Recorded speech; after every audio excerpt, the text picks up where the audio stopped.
What do you get when you take homemade biscuit dough and you just load it full of crushed Oreo cookies?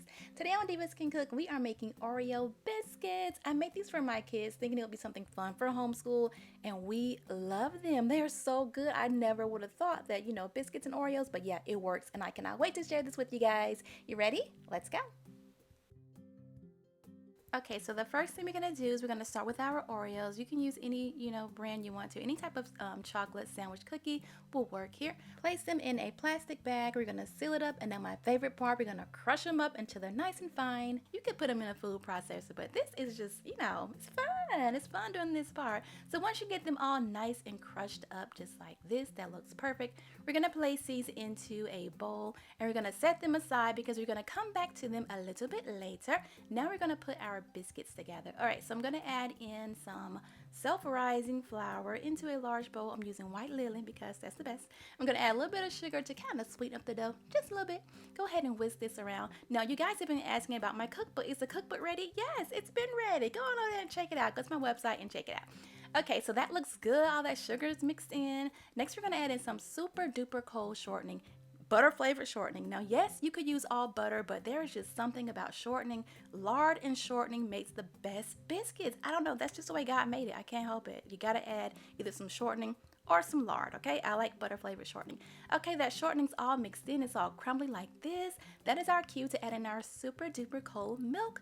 I'm not gonna use buttermilk this time. I'm gonna use some good old whole milk. Yes. And having all of your ingredients really cold like that is the key, honey, because you want the dough to be really cold when it goes into the oven. That way they'll bake up so fluffy and tender. And you see how wet that dough is? That is perfect biscuit dough. Biscuit dough should be, a little bit wet. Get yourself a little cutting board. Here I'm going to add in some flour because this dough is so sticky. It is so sticky. So you're going to need some flour here. We're going to plop this dough right onto that flour, just like that. I'm going to sprinkle the top with some flour. Make sure my hands are all nice and floured up, and then just begin to very gently knead it. Okay, use as much flour as you need, but try to go light with the flour because we don't have too much flour. We don't want to use too much flour here. So I'm gonna knead this out just like this, and I'm gonna pat it out into like a really large rectangle. And my favorite part is adding these cookies. Just go ahead and add them in an even layer and just kind of press them into the dough. If they roll off, just stick them and press them back on there just like this. Okay, so once you have all those cookies pressed into the dough, we are going to fold it, okay? We're gonna fold it in half, all right? And press it, fold and press. You want to do this several times, and if the dough begins to, tear up like this, that is fine, perfectly fine. Just get you some more flour and just fold it out, all right? Just like this. Okay, so now finally we're gonna press it out into a 1-inch thick rectangle. You want nice thick biscuits. So we're gonna press this out. Okay, make sure that your cookie cutter, your biscuit cutter is nice and floured, and then just drive that cutter straight down. You don't want to twist it, you don't want to turn it.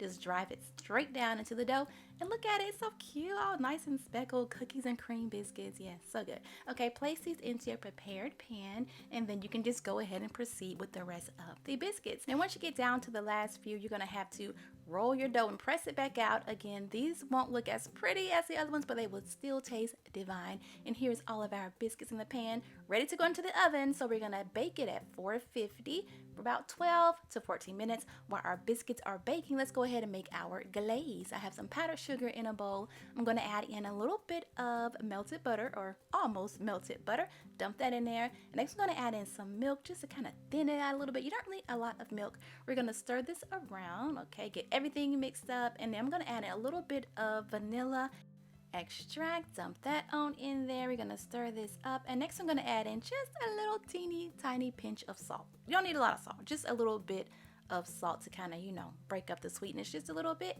Okay, stir that salt in, and once you have this texture right here where it's like, easily drizzle, you're done. Go ahead and set that aside, and our biscuits are done.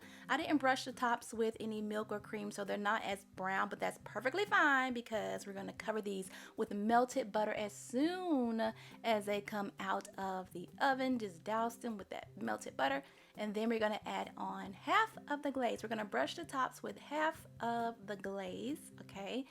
Next, we're gonna add on our crushed Oreos. Just dump on some crushed Oreos. Okay, you can add as little or as much as you like to. And then finally, we are going to drizzle on the other half of that glaze. I like to drizzle it on because it just looks pretty this way when it's all drizzled and stuff. Yes, I think it looks beautiful. Let that harden up and then you are ready to serve them. You can serve these hot, you can serve these cold. They taste good the next day. We just all love these biscuits in my family. So if you decide to make them, let me know how you like them. And also do not forget to check out my other videos. Leave me a comment, subscribe, all that good stuff. And I will see you guys in the next video. Later.